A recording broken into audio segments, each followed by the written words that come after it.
the revolution starting inside. An instrumental part of Agora worldwide. Agora worldwide. Agora worldwide. Counter economics. Agorist strip. Black market click. Move a quick flip. Can't regulate this. Agorist strip. Black market click. Move a quick flip. Can't regulate this. Agorist. Agorist. Agorist. Agorist. Nexus. Agorist. Agorist. Agorist. Brandon with the Agorist Nexus podcast. I've got my great co-host Dag. How you doing, Dag? I'm doing excellent, brother. How you doing? Pretty good, man. Pretty good. I lost internet, and for me, it's like saying I lost power. So it's been kind of crazy here. But Yeah, I was starting to wonder if you're going to come back. Right? It's either his internet's out or the cartel's got him. I'm not sure. Man, I know you ain't got no beef with them. I don't got beef with nobody, but that's just what Americans are always terrified of. Nah, man, you just gotta live life, you know. But yeah, we've got a great host guest on today. We're gonna get into crypto. His name is Meta. How you doing, Meta? Or should I just say Meta, or should I say the whole thing? Or everybody usually calls me Meta. Cool. Yeah. Yeah. I'm doing good, man. You know, just enjoying life, taking care of my family, working, all that good stuff. Cool. Yeah. What you said some stuff about crypto, and that's why I wanted to have you on. What is your crypto background? Well, I actually interestingly enough encountered Bitcoin pretty early on, just as kind of like a sort of a geek, you know, like thinking about like the future. I always thought about like future technologies and all that stuff. And so I'd hang out in like forums and all that, talk about those things. I ran across, I don't remember exactly how it happened, but I ran across the Bitcoin white paper. People were talking about it. I want to say it was like maybe around 2012 or something like that. But you know, I didn't have the foresight to like go out and just like buy a bunch. I don't even know the timing. I don't know if I have right, because there wasn't even a way for me to easily get it at the time. So it wasn't, it is now, where basically you have an app on your phone and you can buy it today. I remember working out how to actually go buy it in person. And it was, there was a map. Sorry, I had to cough there. There was a map that basically told you like anybody that was selling like Bitcoin like locally, and you'd have to like message them and like you can give the money, all that stuff.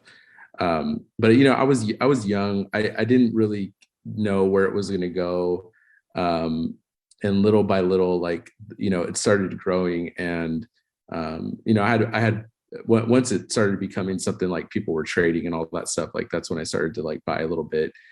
But by and large, leading up until the you know, block size wars, like I started becoming a little less interested in it, just occupied with other stuff, you know, in my life. And on the other side of that debate, I basically agreed with others and didn't like where Bitcoin was going and what it was turning into. You know, I just saw a lot of like censorship happening, a lot of not a lot of free speech in terms of like what could be said in like the forums and Reddit and all that stuff. And so I just, you know, I did my own thing. I didn't really spend a lot of time talking about it. You know, people around me didn't really care about it. I didn't really find a good community to hang out in. It wasn't really till much later, like when I started hanging out more on Twitter and like meeting different people, that I, you know, really got into like investing in like different cryptos and trying to trade it. And I actually do some trading too in the stock market. So like all that stuff was like, from the finance perspective of just trading, it was interesting to me.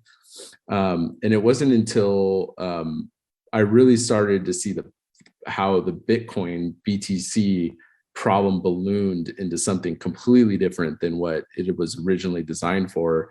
And some of the ecosystem that's attached to it, other big companies like MasterCard and all of that I started to realize, like, okay, this is just like one big, Ponzi, which is a really easy term to use, and it gets thrown around a lot. So it's not really a good word anymore, because if you say that, then it's like, oh, you just don't understand it, right? But in the true sense of at least the concept, the idea around it, when I say that, it's more of like a feeling, right? Like the way everything is designed in terms of the exchanges, all the demand that's coming from buying it is not really as organic as some of the biggest Bitcoin proponents like to put out there.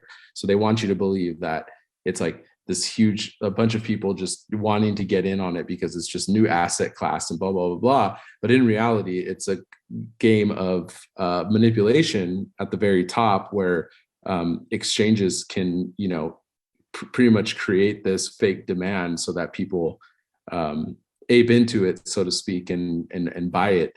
It drives the price up. And so people have taken this idea that this price is never gonna stop going up. It's always gonna keep going up. And it's the store of value. It's this digital gold. They've changed the narrative from the white paper, Bitcoin, peer-to-peer electronic cash, right? A peer-to-peer electronic cash system.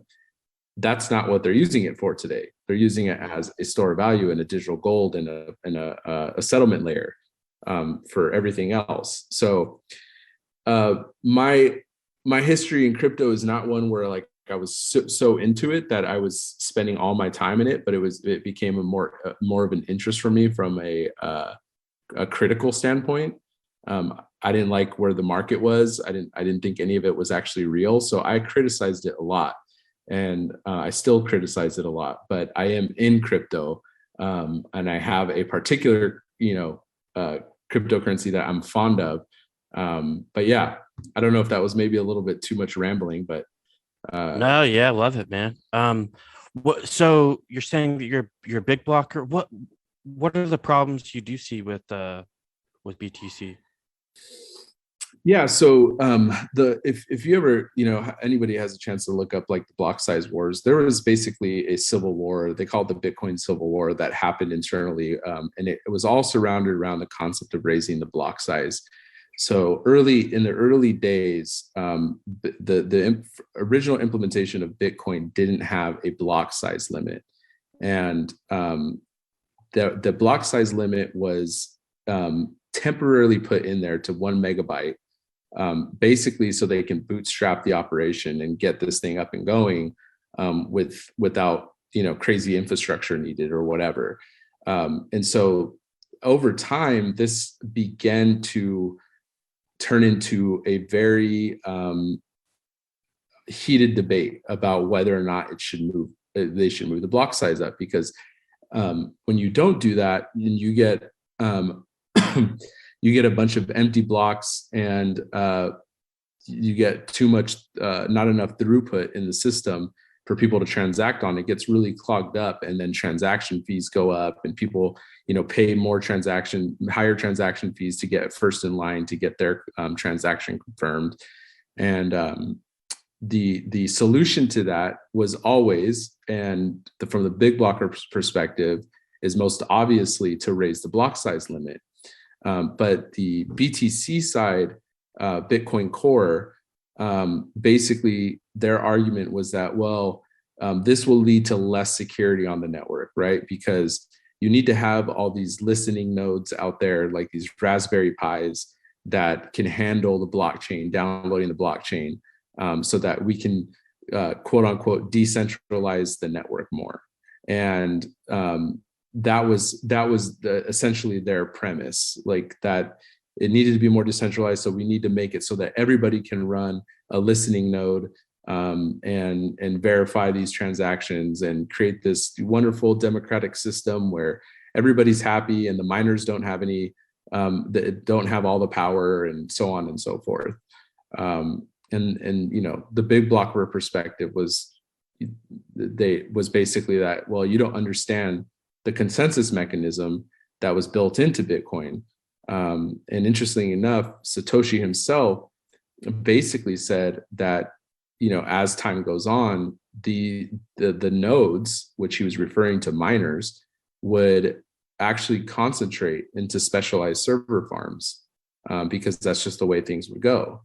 And so people often get confused about that, because they're like, well, that doesn't make sense, because the BTC guys are telling me that I need to have these Raspberry Pis that can download the blockchain and verify transactions. But Satoshi himself said that it would go into specialized server farms.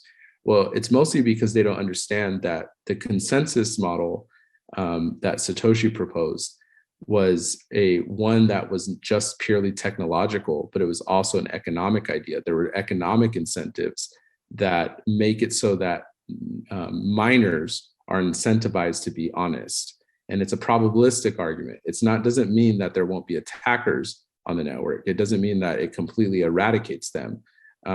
It just means that the way the model is set up is that the economic forces are what drive the security of the network, along with the proof of work.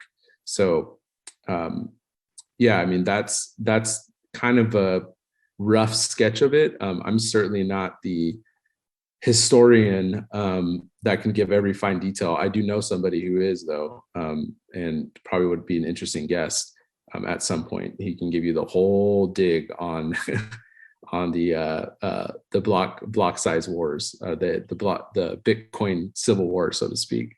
Yeah, I'm a veteran myself for the big block side. So, oh, nice. But well, I'm nobody special, but I pretty much agree. I was on the side of the big blockers. So what? So you were saying, like, economically, can you go into like the more of like the economics of why you think the big block argument is valid, and yeah, we'll Sure. start there. Yeah. So I mean, it's basically the Nakamoto consensus, right? So the without going into like the technical details, this around proof of work and how securing the network is supposed to work from a technology standpoint. The whole idea is that the miners themselves are incentivized to be honest. And so Satoshi mentioned, the honest nodes. The assumption is that the honest nodes basically know each other, right? To a degree. Like if there was an attacker on the network, and the most common one would be like a 51% attack, where someone would, expend a bunch of resources to basically take over 51% of the hash of the network. So their idea would be that they could create a chain in secret, right? They could append these blocks in secret, and then at a certain point in time, get those ones to be the longest chain, therefore the valid chain. And then ultimately the goal would be to execute some sort of, double spend on the network. And the other miners wouldn't be able to, basically do anything, because the attacker's chain is the longest chain, and so therefore, quote unquote, the valid one. And so they can do all sorts of stuff with the transactions, but ultimately the only thing they can do is spend their own coins, and move them off to an exchange that's not that accepts a certain amount of validations, and then convert it into something else so they can actually take the money. So the economics around it are that this person would have to expend a huge amount of resources in order to accomplish this. And ultimately what would happen is that the honest nodes would be able to outcompete the dishonest node, and also recognize that there is a dishonest attack happening, and there's an alert system inside of Bitcoin where you can signal that this is a bad actor, and so you could orphan their block and continue working on the valid blockchain, and that person has just lost money. So the idea here is that the honest nodes want to continue making money, right? And the dishonest nodes are trying to steal money, basically, to a degree. But in order to do that, they have to themselves spend a lot of money to have some chance of doing what they want to do.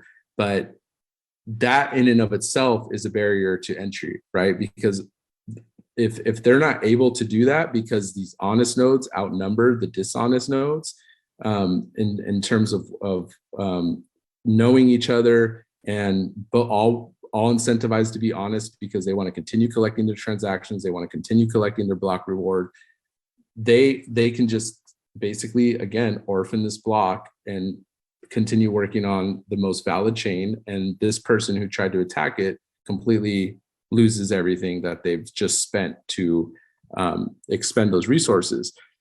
The last thing I'll say is that what's interesting about the block size is that if you theoretically get into larger and larger blocks, let's just say 4 gigabyte blocks, think about what it would take for an attacker in terms of resources to sit there and mine that stuff, right? Yeah. And they would cost them so much money with very little chance of actually being able to accomplish anything useful. So in a sense, the economics there are what are protecting the network, if that makes sense. Yeah, absolutely. I mean, if you want to attack the network, you've got to, like you said, spend lots of resources. And so at that point, you might as well just mine yourself instead of, trying to attack it. And this is what I saw back in 2017. That's why I wasn't really, all about the decentralized or quote unquote decentralized small block comment. Where do you see civil war? I mean, where do you see BTC going in the future? I mean, a lot of people just say, digital gold, hold forever. What do you think? Yeah, so I think that BTC itself, in my opinion, is not a store of value. It's not digital gold. They kind of call it digital gold, I guess partly because you mine it and it has an artificial supply limit. And I say it's artificial because it is. A lot of BTC proponents try to say that it's just like like people think it's like a law of nature, right? Like with the gold itself, it is a law of nature that it's limited in supply. Theoretically, yes, there could be a mine that someone has not discovered that just increases the supply by 10x. Probably not going to happen. An asteroid could fall that has a bunch of gold on it, and that increases the supply. Theoretically can happen, probably won't. But at the very least, there is a concrete kind of limited supply that's tied to reality and the laws of nature in gold. And they try to liken this to BTC, but in reality, if the developers don't have the protocol,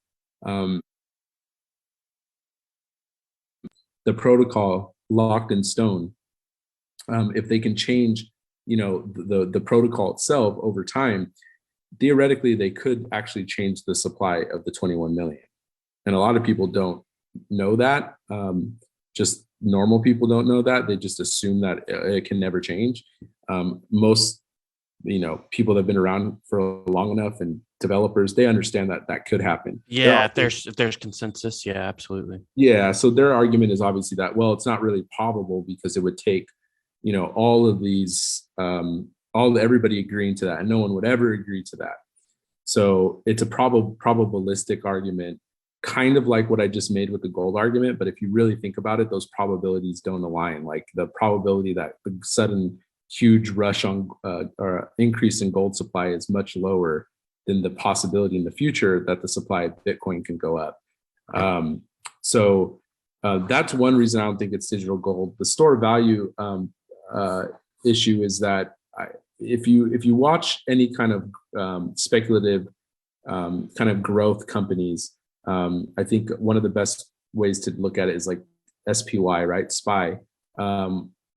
the on the stock market, like they basically track 1-to-1, and every once in a while there's some sort of divergence, but Bitcoin trades just like any kind of speculative growth asset.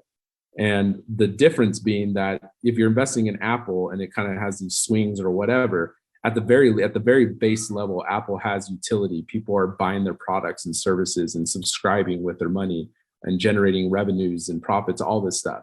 But with Bitcoin, the what you're investing in is just this promise that, number one, the supply is never going to go up, and number two, it has this portability. And so that's what people should care about, is that I can just port this money around wherever I want.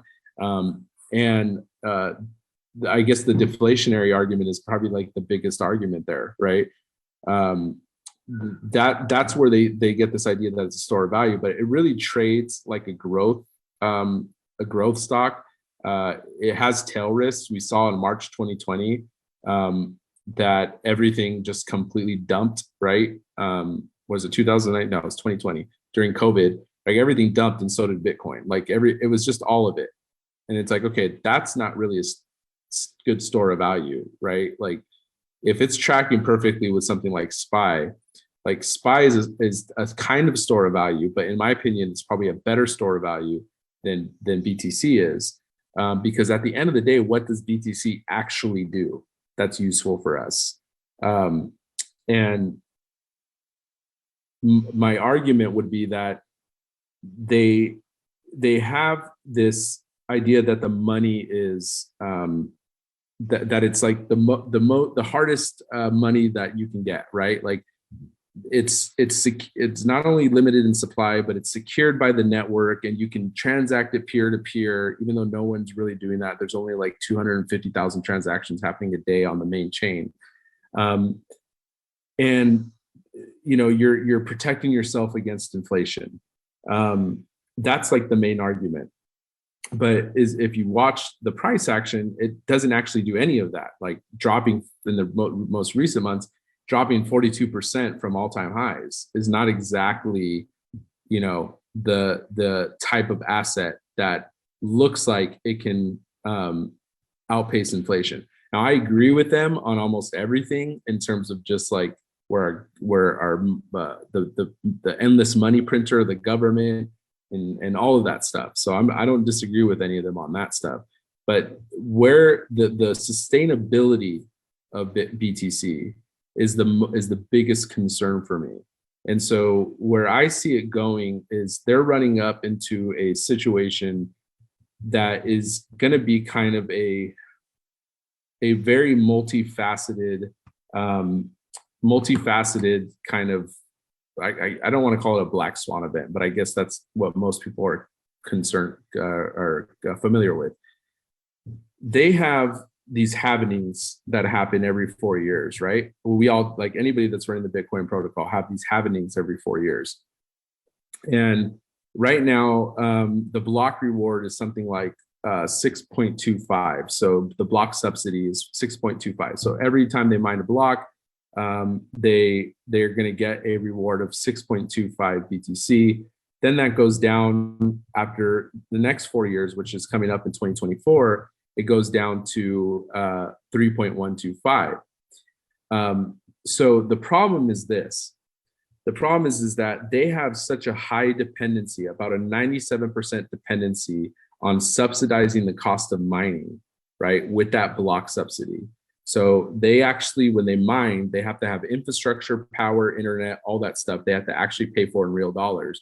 And so they depend on the block subsidy to pay for that. And when that goes down, if the price doesn't go up, like they say it's going to, like they say it's going to go, right? If it doesn't go up, then actually it starts to get really dire for them when they start operating mining operations at a loss, because the block reward is going to go down by half. So they're getting less. So just imagine, if you will, at 3.125, they're currently getting 6.2 or something. If it goes down by half, they're getting only 3 BTCs for as a reward. and the price, let's say, is going down. What's going to happen is they can't even subsidize their mining operation correctly. So they're going to have to actually start taking miners offline, which takes another peg away from their big argument that the hash is what secures their network, and they have the most secure network because they have all the hash power. So that's going to start going away. And this comes from this dependency on the block reward that was supposed to actually get overtaken by the fees collected on transactions. So if you the block reward was never supposed to be the only way to get rewarded as a miner forever. The idea was that you would collect some fees on transactions that people make, and that's and you would basically make money off of that. But the problem is that they're depending 97% on this block subsidy. They don't really care about the fees as much because the block subsidy is there, and they have less and less people using the layer one, the main layer of BTC, that are transacting on it. So they can't even sustain the network with the fees unless they charge really, really high fees, which they're going to have to do. And on top of that, they're moving people over to second layers like the Lightning Network, which is just accelerating this reality even more. So less people on the main chain don't have transaction fees. You're only doing 250,000 transactions a day. You're overly dependent on the block reward. You have a halving coming up in 2024, and you absolutely 100% need that price to kind of like pump to 100K like they were all promising before the end of last year. Otherwise, they're in a bad spot. And so take all of everything I just said and then add to it why the price is where it is today. And so there's a lot of people on Twitter that you could follow that talk about this a lot more than I do. But if it goes back to stable coins and exchanges colluding and doing their dirty business in the background to make it look like there's all this demand and buying of Bitcoin, I guess I could stop there. But my point is that is a time bomb. I call it the Tether time bomb. When that thing pops, everything gets dried up. And everything I just said previously becomes a serious, dire reality for BTC. And that's kind of like my take on where I think it's going to go. Is it possible that they come up with some more manipulative techniques to find a way to pump this market perpetually? Sure. I think they can, but the reality is that, I think we're going to get a lot of rate hikes this year. And I think that an asset like Bitcoin would actually be harmed by that. So you're going to see the price go down, even more than it has recently. So that's just my opinion. But that reality of what I just laid out is going to start to get realized much faster than most people expect. Can you go into the Tether time bomb? Yeah, I could probably give you like a high level overview of it. I depend a lot on some individuals I talk to on kind of validating some of the things I see. But basically, Tether is a stable coin, right? And they started out being one-to-one pegged with the dollar. So the idea is that you have this coin that you can mint that you hold someone's dollar. If you give someone the Tether your dollar, they're going to mint a Tether.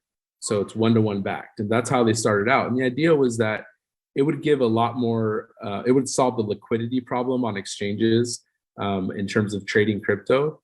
And it's actually a really unique and probably necessary solution to liquidity on exchanges. But what they figured out at some point that do we really need to actually hold cash in reserves one-to-one? And that soon became changed when they've never actually had an audit of the reserves, number one, but they do these attestations. And these attestations basically started to say that, well, we have like the dollars in reserve, but we also have commercial paper. Okay, what's that commercial paper? What does that look like? No one knows what it is. Is it just junk bonds? Is it just like, is it Evergrande paper from the Evergrande fiasco in China? Like, what is it? They won't tell us. And so they got to a point where only quote unquote, for them, quote unquote, 3% of their entire reserves are actually cash reserves, only 3%. And they won't audit or tell us what any of the other stuff is backed for. They just promise us it's backed by stuff that, you know, they can get their money back or whatever. And so they've taken this idea and now they can mint as many tethers as they want without having actual one-to-one backing.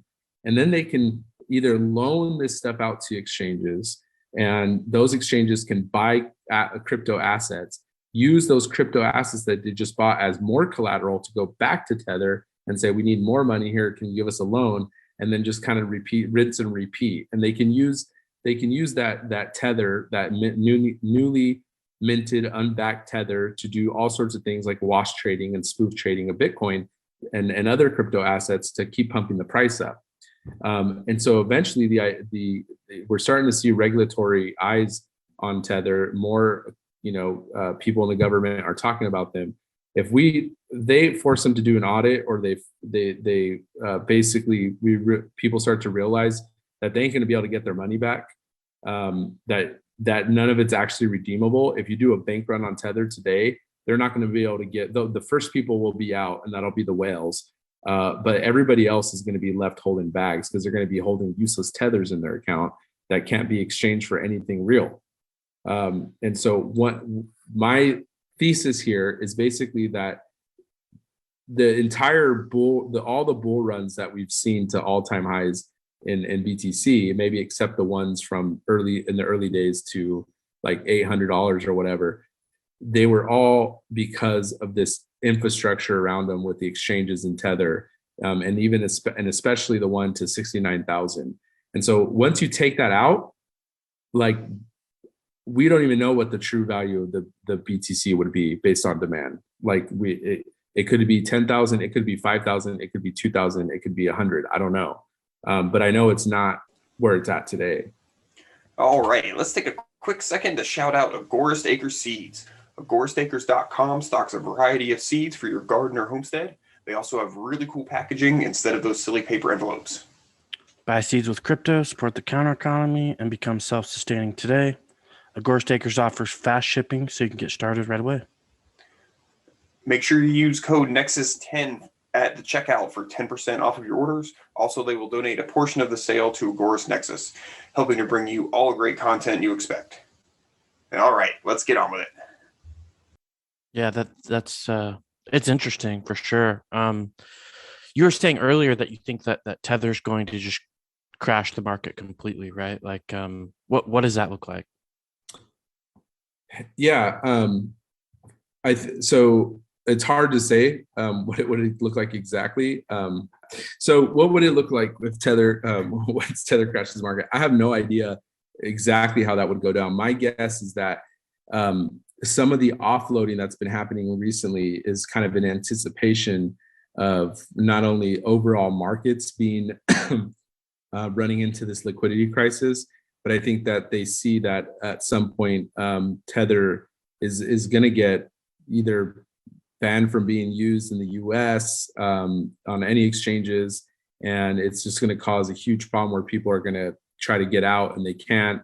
And the price, the people who can get out are the whales, and they're going to tank the price because they have 20%, 25% of the supply of BTC, including the exchanges. So they're going to be the first ones to get out. They'll tank the market with that alone. The pleb, so to speak, the regular individual won't have any bearing on the market going back up. My guess is that they're trying to set up Circle USDC stablecoin as kind of the replacement to that. And I believe that for a couple of reasons, but one of them is that it's kind of being heavily promoted as like this actually a better stable coin because they have their cash reserves in these FDIC insured banks and all that stuff. But I also noticed, and Bitfinex on Twitter pointed this out as well, that actually in their latest attestation, they started to pivot away from the cash reserves to cash equivalents like investments and commercial paper and all that stuff. and they haven't had an actual audit, only attestations, only somebody saying, oh yes, this is all here. They haven't actually audited what those assets are, if they're holding crypto as part of their assets and printing based on that, which creates this like circular kind of argument, right? So my guess is that Circle, which is owned by Digital Currency Group, they are kind of being positioned as like the replacement for Tether. And it's interesting because Tether recently has a deadline for sending the New York AG a what's called a FOIL request, so they're going to what kind of assets they hold and all that stuff. And the person who appealed the original case, or the company, the entity that appealed the original case was sorry, I had to cough again. Was CoinDesk. And interestingly enough, CoinDesk is part of Digital Currencies group's portfolio. So CoinDesk requested this information from Tether. They submitted this FOIL request.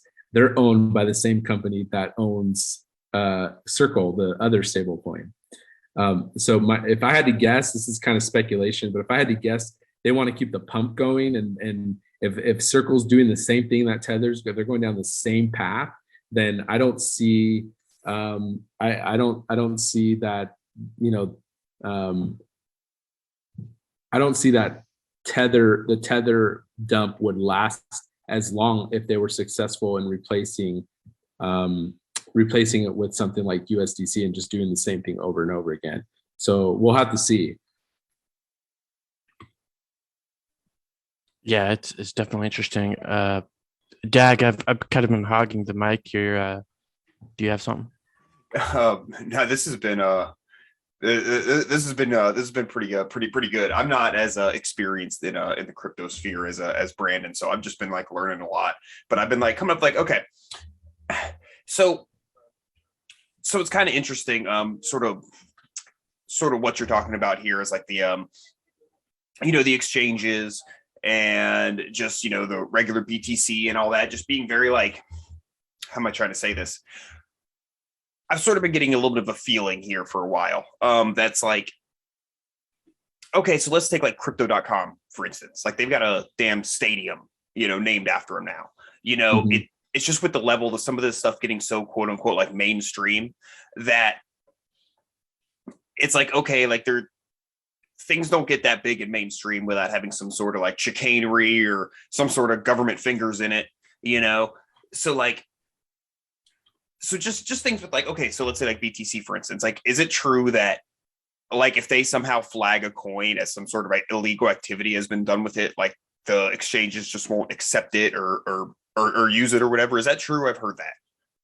Yeah. So like they can, this actually happened. I mean, you saw that the way that the block explorers were able to see that like Bitfinex hacked coins, they're able to like basically label that address as one of the hacked addresses. So they do that to basically track where it's going. And they've done that with Tether. I think in Canada there was a certain address with Tether that was tagged, and so I can't remember exactly if they were able to basically steal it back and hold it or redeem it, whatever. But yeah, they're 100% capable, and we're going in this direction. I mean, a lot of the BTC people were promoting this, propaganda about Russia treating it as a currency, BTC as a currency. But if you go read in there, it's like, really their main goal there is they want to be able to track it more, right? And so there's going to be all sorts of requirements for, reporting those gains and tracking all that stuff. And who knows what that's going to look like. But, the BTC is trying to be pushed as a privacy coin. It's really not. It's an open blockchain. There's privacy, but there's not anonymity. And if at the end of the day, you're trying to live your life and you're trying to make, spend money outside of the world, you have to get it out somehow. They position it this way, but things like implementing upgrades on the protocol, like Taproot, for example, is meant to increase privacy. Not every like node has been updated with, I don't know what the percentage is of Taproot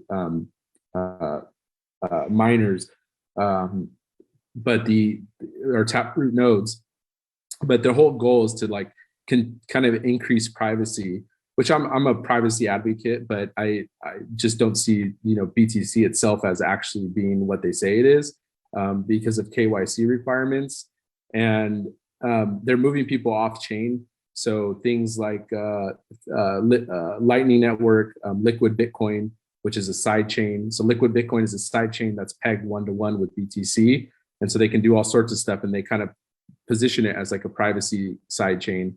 And then not Tether, but Lightning Network is a lot harder to track as well, because the idea of Lightning Network is that you open 2 transactions on the main chain, and within these are like called payment channels or open channels, and within those channels, all sorts of transacting can get done, and at the end of it all, you kind of settle it later, and that one transaction gets settled on chain, but you're not going to see everything that happened in that network between there. And so that's kind of positioned as like a privacy coin. A privacy tool for transacting. But the truth is on the Lightning Network, it's set up and designed such that in order to find the most efficient routes on that network, you're going to need very centralized, I guess you can call it nodes or channels that are opened, that basically allow you to have the liquidity to transact in them. And they set up things like watchtowers and ways to track the activity on these networks, and they've essentially become payment services, payment servicers.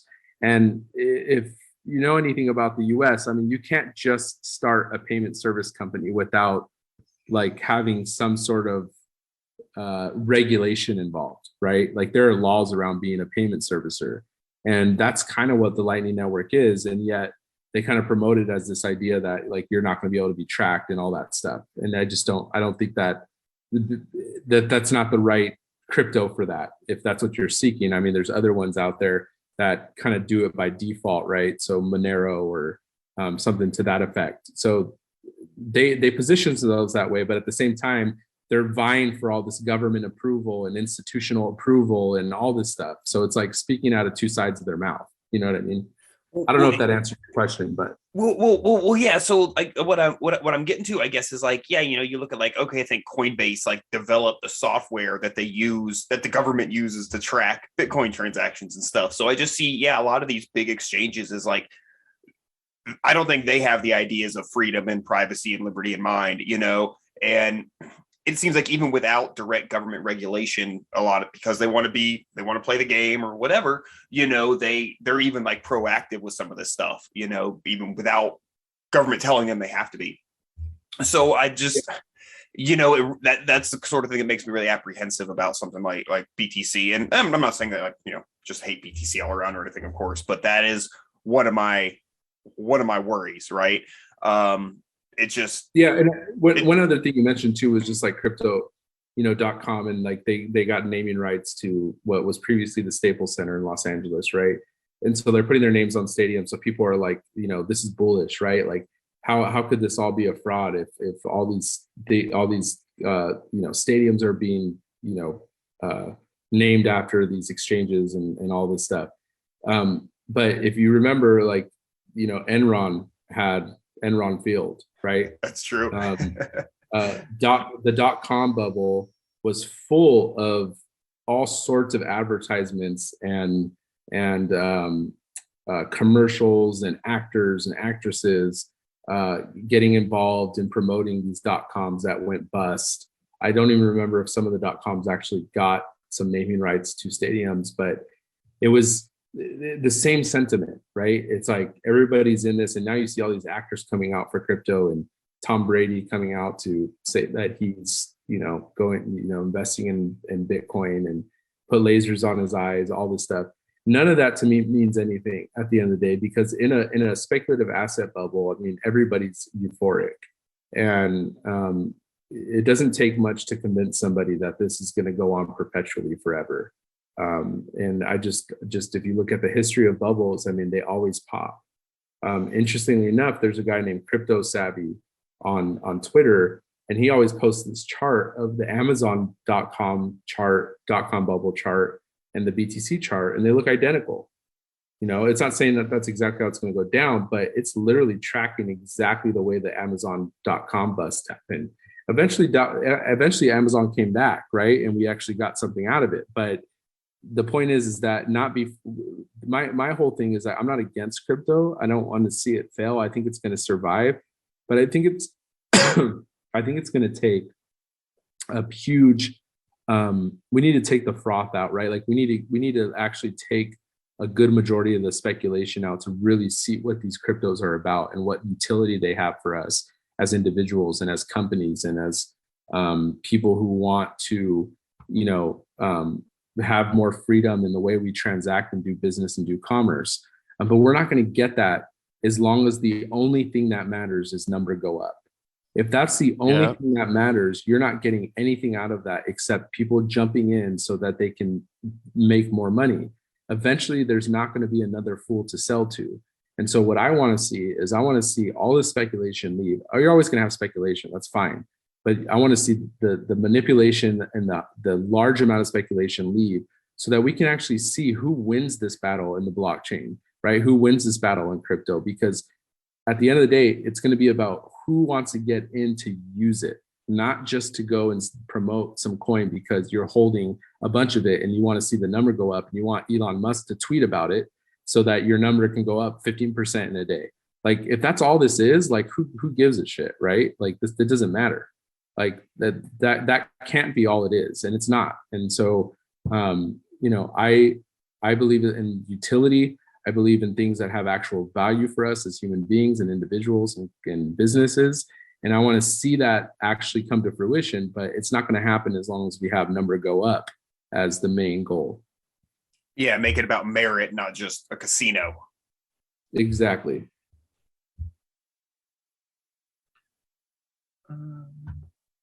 Cool. I don't know how much more time we've got on this episode, but was there? Where can people find your stuff? I know you're on Twitter, and I don't know where else you're at. Yeah, right now I'm just a Twitter guy, random Twitter guy. It's Meta Thomist. So Meta, like the metaverse, and Thomist, like THOMIST. So you'll see me talking a lot about the Bitcoin that I believe in. You know, interact a lot, go on spaces a lot.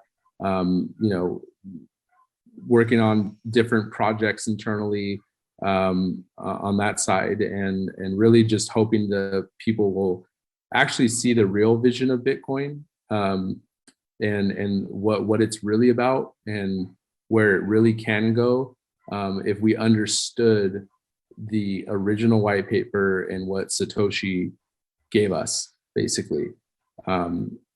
So that's what you'll get from me. Eventually, I will have an active blog. I may be doing a shared YouTube channel or podcast with some people. We're just kind of working out the details on that, just to talk about all this stuff. So for now, you could just check me out there. Cool. We're gonna have some bonus content here. So definitely check us out on Float, and I think Odyssey is gonna start doing stuff for us there. So yeah, definitely check that out. And was there anything else you want to go over, Dag, before we signed up? I don't even know how far through the episode we are, but how much time do we got? Do you know? We're at 50 minutes in.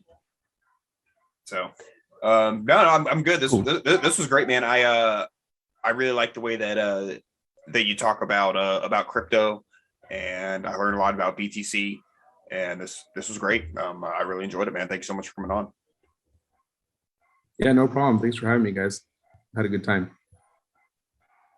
Yeah, man. Thanks for coming on for sure. I knew it was going to be a good episode because I heard you speak before, and I'm like, I gotta have this guy on. So if you guys want to hear more about the coins that Meta likes and stuff like that, and you want to support Agorist Nexus, you can go on to Float, and I think Odyssey is going to do it soon too.